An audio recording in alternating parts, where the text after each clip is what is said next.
देखिए, ये high court के द्वारा ये आया है। मैं मानता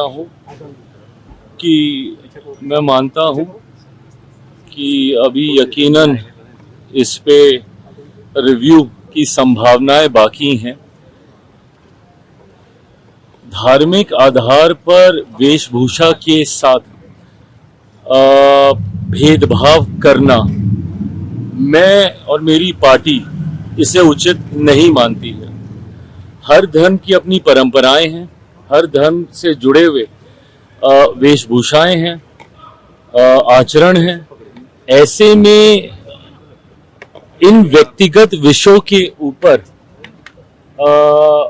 पाबंदी लगाना मैं या मेरी पार्टी इसे उचित नहीं मानती है। कहीं पे घूंघट लेने की परंपरा है, कहीं पे हिजाब पहनने की परंपरा है।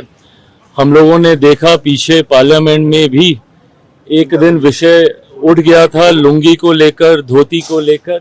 ये ऐसे विवाद हैं जिसमें मैं मानता हूं कि नहीं पढ़ना चाहिए। ये व्यक्तिगत सोच का विषय है, ये व्यक्तिगत आस्था का विषय है कि कौन किस धर्म को मानता है, उसके आधार पर।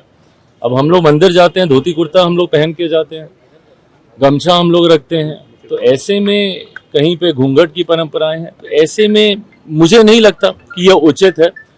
और जिस समाज के लिए ये फैसला लिया गया है, मुसलमान वर्ग को यकीनन जरूर उनकी चिंताएं होंगी, पर मैं मानता हूं कि हायर अपील में शायद इसको दोबारा से रिकंसिडर जरूर किया जाए। यादव ने कहा है सर जाति जनगणना को लेकर के कांग्रेस कह रही है कि बीजेपी की मंशा ठीक नहीं है। जिस तरह से तेलंगाना और बिहार में जाति जनगणना हुआ है, उसी तर्ज पे होना चाहिए देश में जाति जनगणना। देखिए, जाति आधारित जनगणना का फैसला सर्वसहमति से, सभी दलों की सहमति से लिया गया फैसला है।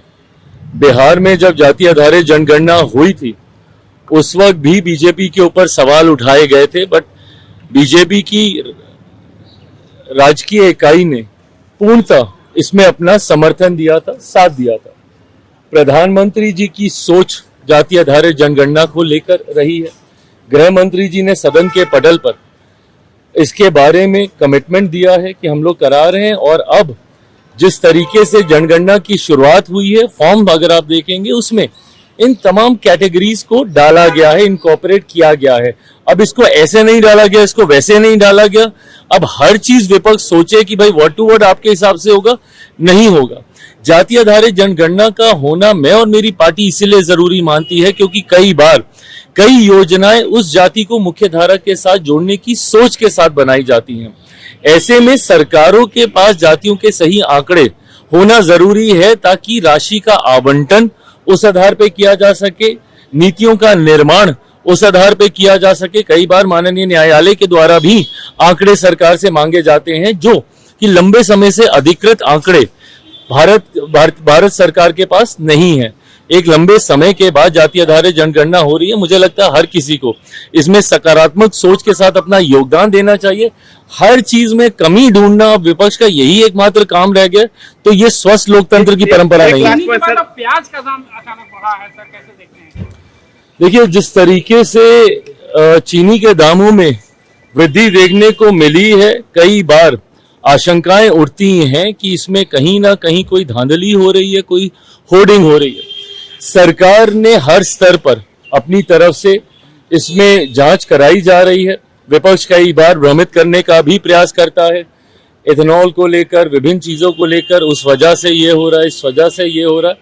मैं इतना मानता हूं कि ये एक टेम्पररी फेज है। जरूर इससे चिंताएं देश की बड़ी आबादी की जरूर बढ़ी हैं, पर मैं मानता हूं कि इट्स अ टेम्पररी फेज। बहुत जल्द चीनी प्याज दोनों के दामों को नियंत्रित कर लिया जाएगा। सर, एक लास्ट सवाल है सर, तेजस्वी यादव ने कहा है कि एनडीए सरकार छात्र विरोधी सरकार हो गई है। सर, आप छात्रों के लिए क्या कर रहे हैं प्रभु, बता दीजिए ना अपनी भूमिका भी।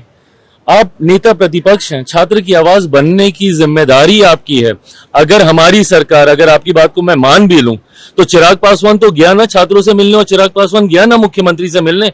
आपने क्या किया? फोटो ऑप करने के अलावा छात्र से मिलके उनके साथ फोटो खिंचाकर, उनका मंच शेयर कर अपनी वाहवाही करवाकर, अपने पक्ष में नारे लगवाकर, अपनी राजनीतिक रोटियां सेकने के बाद क्या किया आपने कार्रवाई के तौर पर? क्या मुख्यमंत्री जी से आप जाके मिले? क्या उचित मंच पर आपने इन बातों को रखा? प्रभु आप जाइए, कीजिए, फोटो खिंचाइए, कोई दिक्कत नहीं। आप नेता प्रतिपक्ष हैं, बल्कि आपको और ज्यादा एग्रेसिव होना चाहिए। अगर चिराग पासवान एग्रेसिव होकर यहां आ सकता है, मैं भरत तिवारी जी के यहां जा सकता हूं।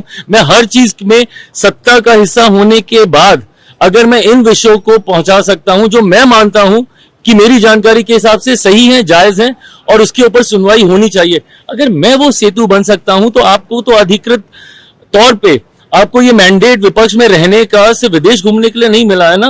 विपक्ष में रहने का मैंडेट अगर मिला और नेता प्रतिपक्ष हैं आप, तो आप इस्तेमाल कीजिए ना सदन के पटल का। पर जब सदन चलता है उस वक्त आप देश में नहीं होते। और अब जब छात्रों से आप मिलकर आए हैं, तो मिलकर आकर कमरे में बैठने से नहीं ना होगा प्रभु। आप जाइए, मुख्यमंत्री से मिलिए, संवाद कीजिए, उनके ऊपर प्रेशर डालिए कि भाई आपको करना चाहिए। अगर ये सारे काम मैं कर सकता हूं, कल मैं गया, छात्रों से मिला, मुख्यमंत्री जी से मैं मिला, और मुख्यमंत्री जी ने, मुझे इस बात का संतोष है कि उन्होंने पूरे विषय को पूरी गंभीरता से ओपन माइंड के साथ उन्होंने सुना, और वो संभव जो चीजें उनकी हम लोग स्वीकार कर सकते हैं, उस पे बहुत गंभीरता से काम चल रहा है। कल भी संभवतः देर रात तक मुख्यमंत्री जी के यहाँ बैठक चली है, आज भी, और मैं मानता हूं कि 1-2 दिन में ही, जल्द ही इस पे पॉजिटिव सोल्यूशन हम लोग निकालना हम लोग शुरू करेंगे, और पॉजिटिव दिशा में ये चर्चा जाएगी ही जाएगी। बट ऐसे में नेता प्रतिपक्ष की जो जिम्मेदारी है, आप गए, आवाज उठा रहे हैं, सिर्फ आरोप लगाएंगे, जिम्मेदारी भी निभाइए। आरोप लगाइए, हम लोग तैयार हैं सुनने के लिए, जवाब देने के लिए भी तैयार हैं, पर आप भी जिम्मेदारी निभाइए। जैसे कि मैं सो रहा हूँ तो पिताजी को जगाना है मुझे, तो वो डायरेक्ट उठाने के बजाय, और हिंसा की परंपरा मेरे यहाँ नहीं थी सौभाग्य से, तो वो क्या करते थे कि उस कमरे में आ जाएंगे या बाहर से गुजरेंगे और चौपाई बोलेंगे, प्रात काल उठ के रघुनाथा मात पिता गुरु नावही माता। कभी कभी मैं गुस्से में उठ करके, अरे पापा, चरण स्पर्श किया और सो गया, मैंने कहा अब मत उठाना।